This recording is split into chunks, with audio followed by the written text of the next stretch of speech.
Here we're going to look at writing equations for ellipses given some information about the ellipse. So one of the biggest things that I always say you have to do when you're doing this is to sketch your ellipse. It's going to make it a lot easier because you're going to see some things happening.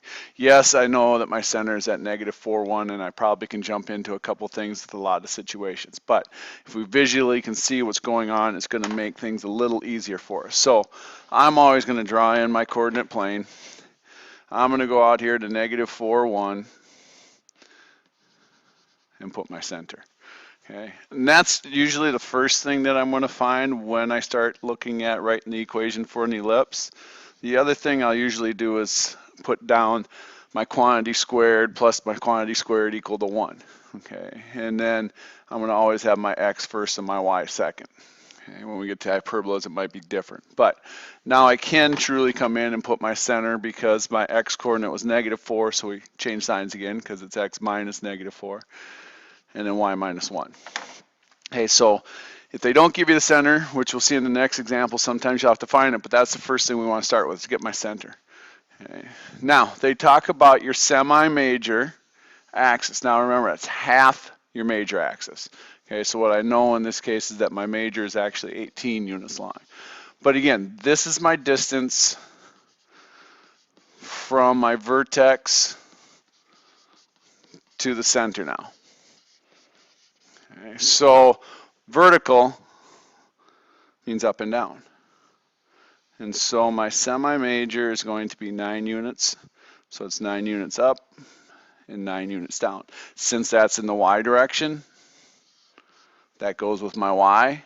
And you're going to remember what it is. It's that distance squared. Okay. Your semi-minor being 6 means we're going to go horizontally.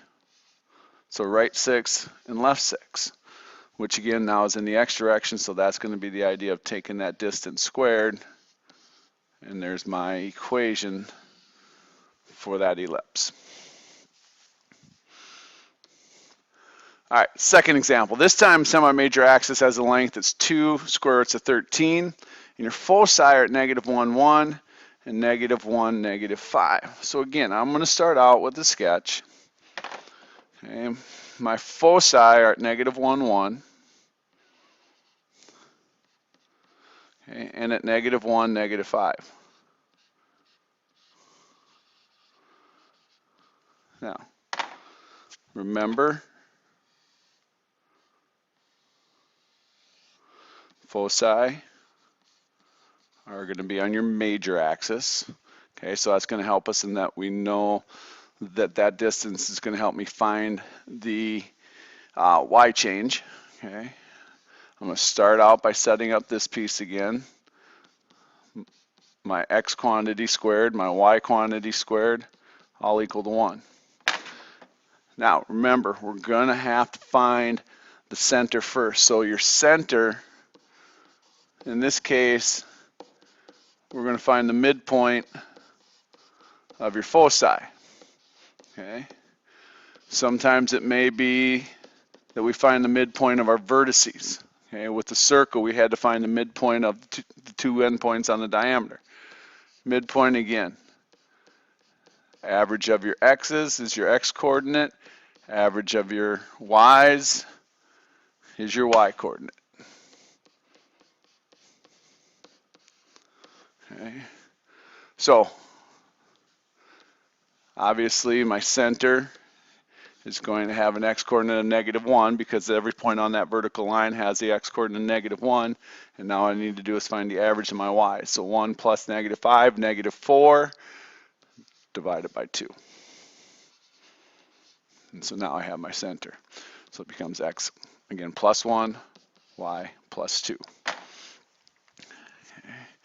Now, your semi-major is 2 times the square root of 13. So a lot of times you just have to estimate that distance. Square root of 13, okay, we could punch that into a calculator. You're going to get 3 point something. Okay, times 2 gives you 6 point something, possibly 7 point something. Okay, so that's going to put your vertex out here somewhere, in which we expect it to be on the outside. But the piece is that we know it's the vertical for your major, so we know that that 2 square roots of 13 is going to go with your y. Now remember, when you square something like this, where you have a whole number and an irrational number, you got to square the 2, and you got to square the square root of 13. So you actually get 4 times 13, so here we get 52. Okay. Now, here comes the next piece. If you remember how we found that focal distance, it was your big denominator minus your small denominator, and we took the square root of it to get my focal distance. And so what we have to do is use that idea here to find the denominator for my x. Okay. So what I have right now is that my big denominator is 52. How I know that again is because that's my major axis. Okay. Minus my small denominator, which I don't know, but I'm going to call it x because it's in the x direction. And my focal distance, well, that's that distance from your focus to your center. Okay. Obviously, we don't need to use distance formula here. We can just count and go 1, 2, 3 units. And now we can solve that equation. And so what we would do here then is we would square both sides, okay, making sure we remember to square the 3 as well. Okay. And now what I'm going to do is I'm going to move the x over here to the right side to make it positive, subtract the 9, and x is 43.